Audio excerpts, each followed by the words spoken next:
Well, a local pastor grabs his gun and fights back against a man who was breaking into his Cherokee County home.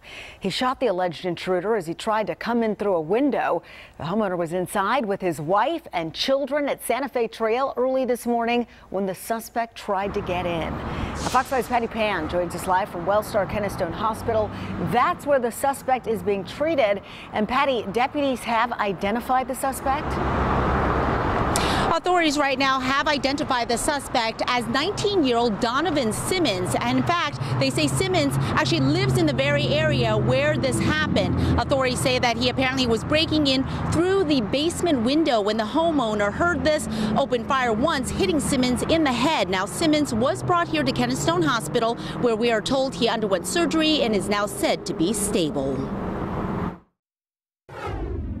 Pretty scary, especially when she said her two kids were still in the house, and he done the only thing he could do, protect his family.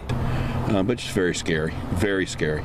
Shock and disbelief from neighbors who live on or around Santa Fe Trail just south of Highway 92 in Woodstock. This is where authorities say a homeowner who is also a local pastor opened fire on a man breaking into his home. Well, it's a terrible tragedy, but you know, someone breaking your house, you got a right to shoot them. I mean, I'm sorry that the individual chose to break into his home, but I'm glad that the homeowner defended his family. Just before 3 Thursday morning, Cherokee County deputies were called to the home where they say they found the alleged intruder with a gunshot wound to the head in the backyard.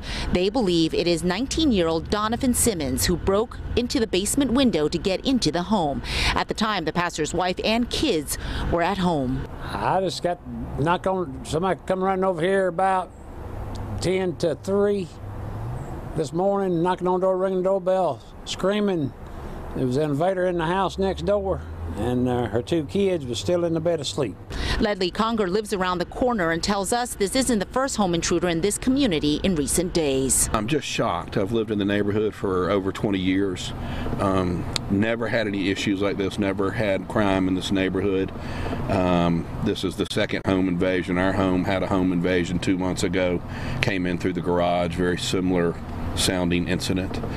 Fortunately, my dog scared him off.